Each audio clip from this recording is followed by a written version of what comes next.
మనం అమ్మవారి గుడి దగ్గరికి వెళ్దాం, వచ్చేసేయండి. మనం ఇప్పుడు శ్రీ ఈశ్వరీదేవి మఠం దగ్గర ఉన్నాం. ఈవిడ ఆ అమ్మవారు ఎవరైతే ఉన్నారో పోతులూరి వీరబ్రహ్మేంద్ర స్వామి వారి మనవరాలు, కొడుకు కూతురవుతుందంట. మనకి వీరబ్రహ్మేంద్ర స్వామి ఇలాగా తాళపత్ర గ్రంథాల మీద ఇలా కాలజ్ఞానం రాశారు అని చెప్పి ఆవిడ వల్లే లోకానికి తెలిసిందనమాట. ఆవిడే ఇవన్నీ ప్రచురించారు బయటికి.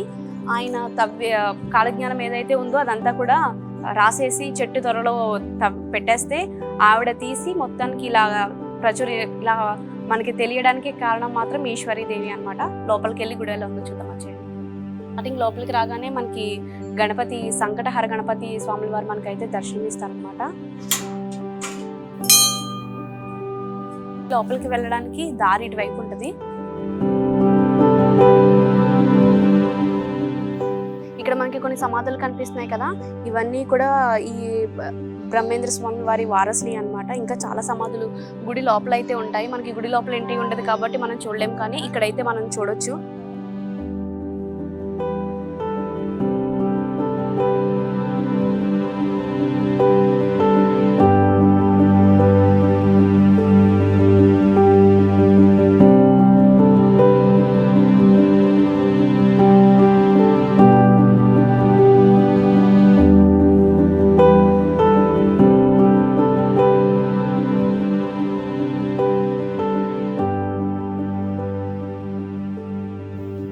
మనకి ఇక్కడ నుంచి గోపురం వ్యూ చూసుకున్నట్టయితే మనకి కనిపిస్తూ ఉందన్నమాట. ఈశ్వరీదేవి మఠం నుంచి మనకి వ్యూ కనిపిస్తూ ఉంది.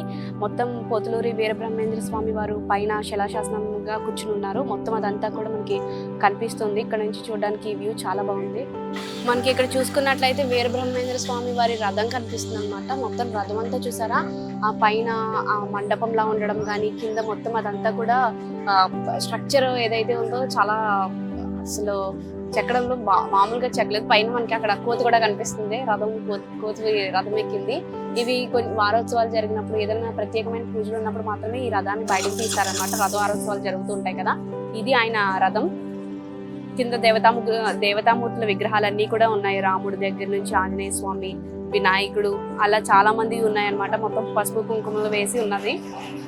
ఆయన నివసించిన గృహం దగ్గరికి వెళ్దాం రండి.